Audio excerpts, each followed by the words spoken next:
ETF index mutual funds నేర్చుకుని stock మార్కెట్లో రాణించాలనుకుంటున్నారా? వెంటనే ఈ నెంబర్కి కాల్ చేయండి.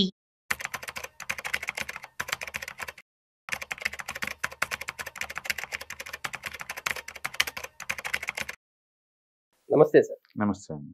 సార్ మనం చూస్తున్న ఈ మార్కెట్‌లో ఇంత డౌన్ మార్కెట్‌లో స్టాక్స్ బెటర్ అంటారా? మ్యూచువల్ ఫండ్స్ బెటర్ అంటారా? ఈ ఇయర్‌కి 2025లో 2020 ఇప్పుడైతే మార్కెట్ చాలా వాలటిలిటీ అవుతుందండి. అంటే మనకు చూస్తూనే ఉన్నాయి everyday stocks plus or minus 2-3% per day మామూలు విషయం అయిపోయింది. అందుకని ఈ మార్కెట్ సెటిల్ అవడానికి ఇంకా 2-3 మంత్స్ పట్టొచ్చు. యూజువల్‌గా లాస్ట్ ఒక డెకేడ్ నుంచి మనం చూసాం అనుకోండి, మార్కెట్ కరెక్షన్ వస్తే రికవరీ కావడానికి 1 ఇయర్ పడుతుంది యావరేజ్ మీద.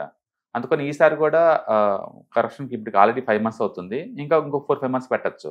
ఓకే. అందుకని అర్జెంట్‌గా స్టాక్స్ కొంటే అది వి షేప్ రికవరీ అయ్యేంత మ్యాటర్ ఏం లేదు.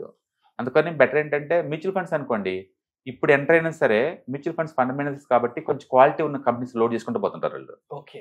మిగతా వాటితో పోల్చుకుంటే ఎక్కువ ఈపీఎస్ గ్రోత్ పాసిబిలిటీ ఉన్న సెక్టార్స్ యొక్క స్టాక్స్‌ని లోడ్ చేస్తా పోతుంటారు. అందుకని మన తరపున వాళ్ళు హ్యాండిల్ చేస్తారు కాబట్టి బెటర్ సేఫ్టీ పొజిషన్స్‌లో ఉంటాం. అందుకని 2025లో స్టాక్స్‌తో పోల్చుకుంటే మ్యూచువల్ ఫండ్సే బెటర్. రెండోది మ్యూచువల్ ఫండ్స్‌లో ఏంటంటే ఒకేసారి 40-50 స్టాక్స్ ఉంటాయి కదా! అందులో ఏ 4 మూవ్ అయినా మీది మూవ్ అవుద్ది ఎంతో కొంత.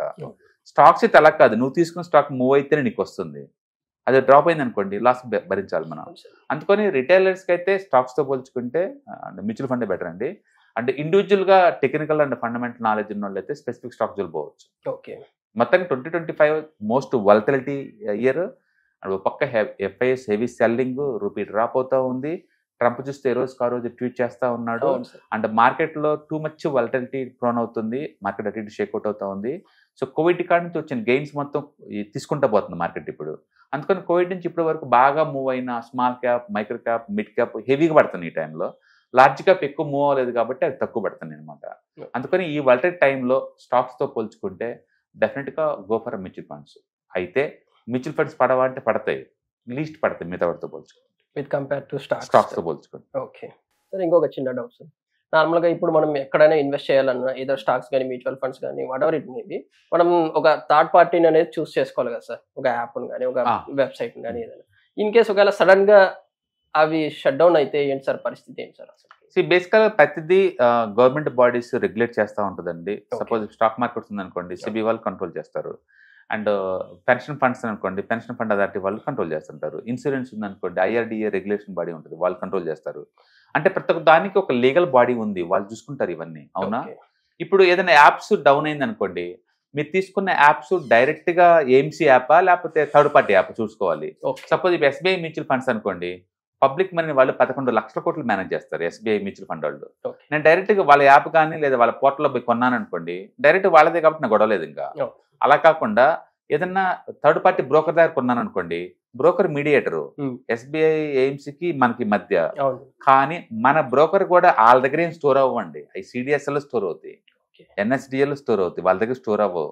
అందుకని బ్రోకర్ దగ్గర ఉన్న అమౌంట్ ఎఫెక్ట్ అవుతుంది తప్ప స్టాక్స్ మనం ఎఫెక్ట్ అవ్వవు. అందుకని మీ దగ్గర మ్యూచువల్ ఫండ్స్ అయినా స్టాక్స్ అయినా సరే వెళ్ళి మీ డిమాట్ అకౌంట్లో స్టోర్ అవుతాయి కాబట్టి, డిమాట్ అకౌంట్ బ్రోకర్ దగ్గర లేదు కాబట్టి మనకు వచ్చే ఇబ్బంది ఏం లేదు. అందుకని ఏదైనా బ్రోకర్ కొలాప్స్ అయిపోతే వాళ్ళ దగ్గర ఉన్న మనీ వరకు మీరు ఎఫెక్ట్ అవుతారు గ్యారంటీగా. బట్ స్టాక్స్ కి మ్యూచువల్ ఫండ్ ఎఫెక్ట్ అవ్వరు మీరు, ఎందుకంటే వాళ్ళ దగ్గర స్టోర్ అవ్వట్లేదు కాబట్టి. ఇప్పుడు మనం ఇన్వెస్ట్ చేసిన అమౌంట్ ని గెట్ బ్యాక్ అవ్వచ్చు. అమౌంట్ అంటే నేను చెప్పింది అదే, అమౌంట్ ఫార్మేట్ లో కనుక ఉందనుకోండి, బ్రోకర్ కొలాప్స్ అయిపోతే ఆ అమౌంట్ వాడు డిస్టర్బ్ చేసి ఉండొచ్చు, చెప్పదు మా అమౌంట్. కానీ వాడు డిస్టర్బ్ అవ్వలేదు అనుకోండి, మీకు అమౌంట్ రావచ్చు. బట్ స్టాక్స్ కి అయితే డిస్టర్బెన్స్ మనకి సంబంధం లేదు. అందుకని సాధ్యం వరకు బ్రోకర్ అకౌంట్ లో తక్కువ అమౌంట్ ఉండేలా చూసుకోండి. అందుకని ఈ మధ్యకాలంలో సెబీ వాళ్ళు అసలు బ్రోకర్ అకౌంట్లో అమౌంట్ లేకుండా డైరెక్ట్గా బ్యాంక్ నుంచి వచ్చేలా చూస్తున్నారు. లైక్ ఇప్పుడు మ్యూచువల్ ఫండ్ కొంటారు, బ్రోకర్ దగ్గర కొన్నా సరే అమౌంట్ బ్యాంక్ నుంచి వస్తుంది తప్ప బ్రోకర్ దగ్గర రావట్లా. అలాగే ముందు రోజులు స్టాక్స్ కూడా అంతే, అసలు బ్రోకర్ అకౌంట్ డబ్బు రాదు. ముందు రోజుల్లో కూడా డైరెక్ట్ బ్యాంక్ నుంచి కట్ అవుద్ది. ముందు రోజుల్లో ఆ సిస్టమ్ రాబోతుంది. నెక్స్ట్ 1 year కల్లా అసలు బ్రోకర్ సిస్టంలో బ్రోకర్ ఫీజు తప్ప మనకి ఏం ఉండదు. We are safe side. అందుకని సెబీ పర్మిషన్ ఉన్న ఏ యాప్ అని మీరు వాడుకోవచ్చు. Okay, thank you sir. Thank you for information sir. Hi. Stock మార్కెట్లో వాలటిలిటీకి దూరంగా ఉంటున్నారా? పోర్ట్ఫోలియోస్ అన్ని కూడా రెడ్లో ఉండి బ్లీడ్ అవుతున్నాయా? అంటే స్టాక్ మార్కెట్లో ఉండి సస్టైనబిలిటీ ఉన్న బిజినెస్ మోడల్ లాగా, లేదా స్టాక్ మార్కెట్ లాంగ్ టర్మ్లో మంచి వెల్త్ క్రియేట్ చేసుకునేలాగా ప్లానింగ్స్ ఏమైనా ఉన్నాయా?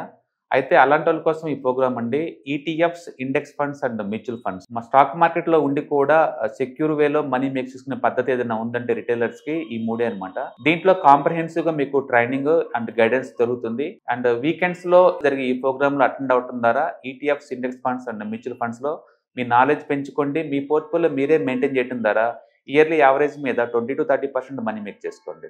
All the best. Thank you.